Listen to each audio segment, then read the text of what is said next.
Joshi, and today I stand before sincerely thank my doctor, Dr. Vipin sir, for giving me the opportunity to share my story.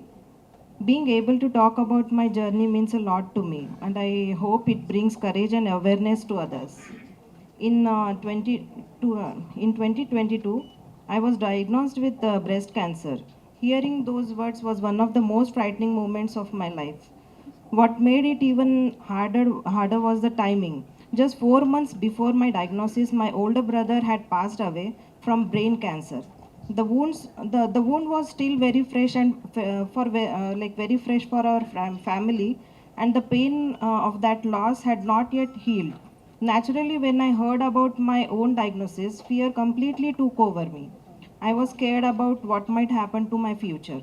My father was still struggling with the trauma of losing his son, and I could not even bring myself to tell him that I had cancer too. I didn't want to cause him more pain. So, for a while, I carried that fear quietly, trying to stay strong while dealing with my own emotions. During times, both these aspects, my cancer was detected at an early stage. So, I was very fortunate. And I was blessed to have a doctor like Dr. Vipin sir. He's very gentle, very polite.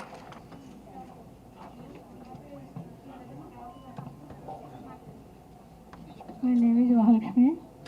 My age is 52. 72 years old. My operation success for the girls.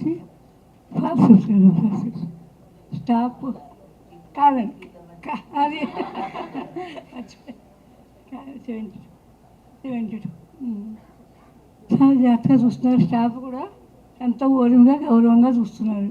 Doctor గారు ఇంతగానో బాగా చూస్తున్నారు. వాళ్ళ మాటల వల్లే నేను ఇలా లేచాను. లేకపోతే నా ఏజ్కి నేను లేవలేను. అంత ఓర్యంగా చేసి నేను లేవగొట్టారు. వాళ్ళకి నా నమస్కారం.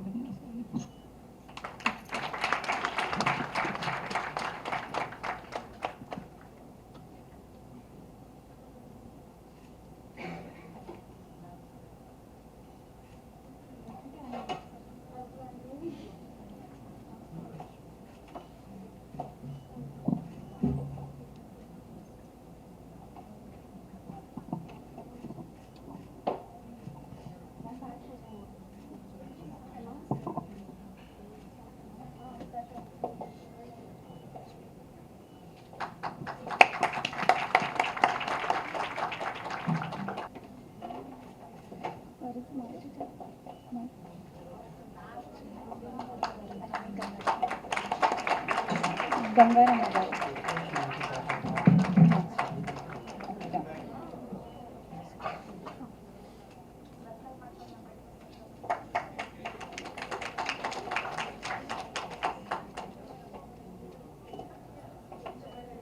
అంటే రామ్మ అంటే వచ్చిన సార్ వచ్చేదాడు. వస్తే సార్ ఉండి ఏం భయపడకమ్మా, ఏం కాదు, నీకు మంచిగా తక్కువ అవుతుంది, నువ్వు భయపడకు, ఎందుకు ఏడుస్తున్నావు అంటే, ఏమో సార్ ఎట్లా ఏది ఉంటే అట్లా అవుతుంది నాకు అని నేను 2 రోజులు 3 రోజులు బోధింటలేను, నేను మా ఆయన ఏడుస్తున్నాను అని చెప్పి చాలా బాధపడ్డాం.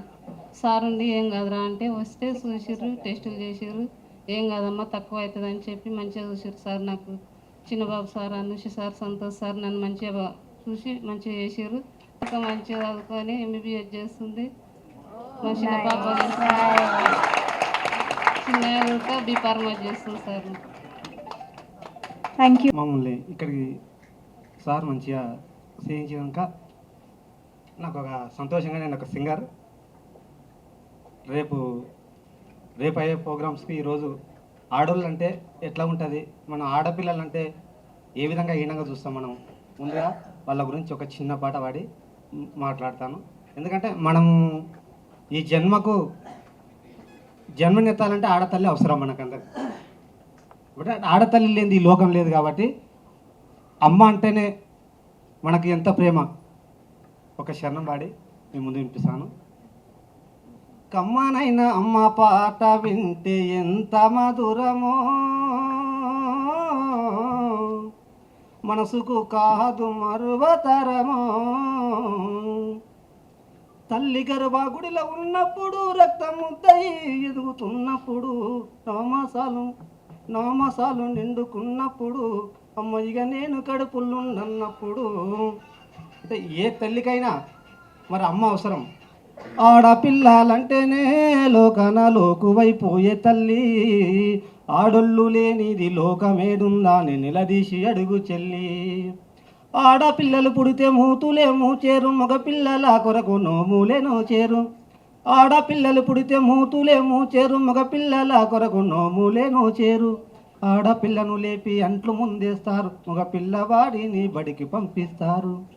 ఆడమొగ తేడా ఎందుకు ఇద్దరు ఉండాలిగా, ఆడమొగ తేడా ఎందుకు ఇద్దరు ఉండాలిగా.